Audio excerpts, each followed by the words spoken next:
Blood dripped from Segun's lips as he staggered, clutching his stomach, his vision blurring with each breath.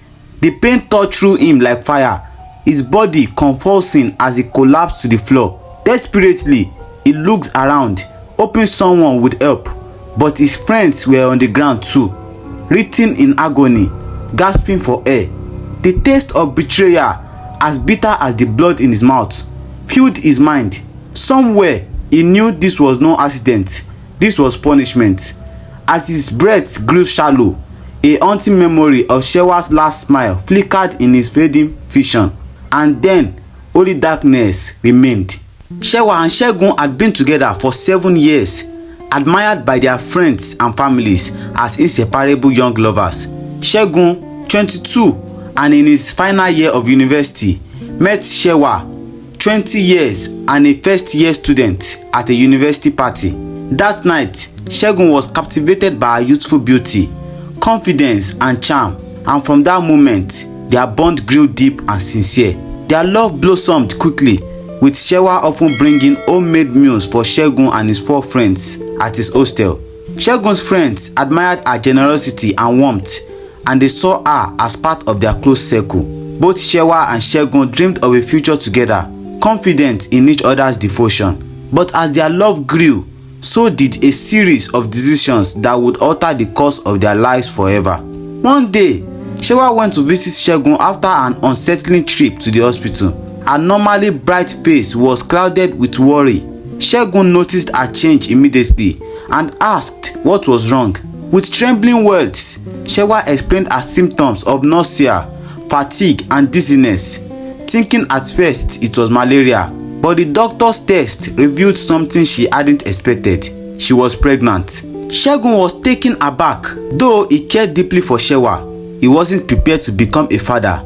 With gentle but firm words, he convinced her to consider an abortion, promising her that he would always be by her side and they would eventually marry.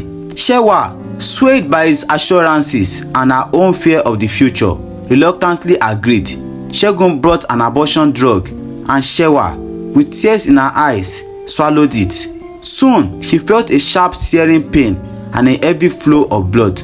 The reality of what they had done hit them both, yet they consoled themselves with the idea that they were preserving their future together. Their relationship continued, and though the incident left Shewa shaking, she leaned on Segun's promises of love and marriage. But as time passed, this became only the first of many abortions. Each time she found herself pregnant, Segun would reassure her that it was for the best, and each time Shewa complied, believing in their shared dreams. She endured 12 more abortions over the years, each leaving her weaker than before, her spirit and health slowly deteriorating. After graduation, Segun stayed close, assigned to the same state for his NYSC service. However, with the 13th abortion, something went horribly wrong.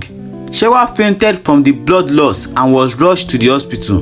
When she awoke, the doctor broke the devastating news. Her womb was irreparably damaged and she would never be able to bear children. Shewa was shattered and Segun seemed devastated as well, though he assured her yet again that he would stay with her. Despite this, the news cast a shadow over their relationship. Although Shewa continued to care for him, bringing meals and showering him with love, she sensed an emptiness growing between them. Segun, once so loving, became distant and evasive, often ignoring her calls or making excuses not to see her. Unknown to Shewa, Segun had met another woman, Chioma, doing his NYSC service. Chioma was vibrant and full of life, and Segun found himself drawn to her in ways he hadn't felt with Shewa in a long time. Soon, they started a secret relationship, and Chioma would visit Segun's apartment. His friends, though uncomfortable with his new relationship, kept silent out of loyalty. One day, Shewa decided to surprise Segun with a visit. As she neared his apartment, she noticed a pair of unfamiliar shoes outside the door. Her heart sank, but she brushed off her suspicions and entered. The unmistakable sounds coming from Segun's room confirmed her worst fears. She left without a word, heartbroken and consumed by betrayal. Shewa's despair turned to fury. After everything she had sacrificed for Segun, He had not only betrayed her, but left her with nothing. No hope for children, no respect, and now no love. The pain and betrayal were too much to bear, and in her anguish, she devised a plan to make him pay.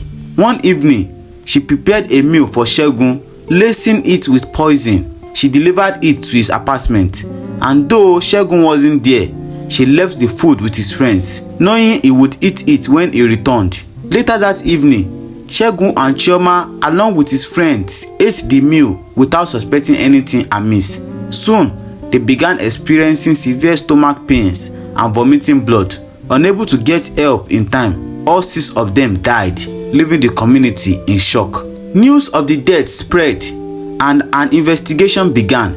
Authorities soon traced the meal back to Shewa, who confessed, saying, "I only meant to kill Segun. I had no idea his friends would eat the food too." In court, she recounted a tragic story of love, sacrifice, and betrayal. Though the judge and those present felt pity for her, the law showed no mercy.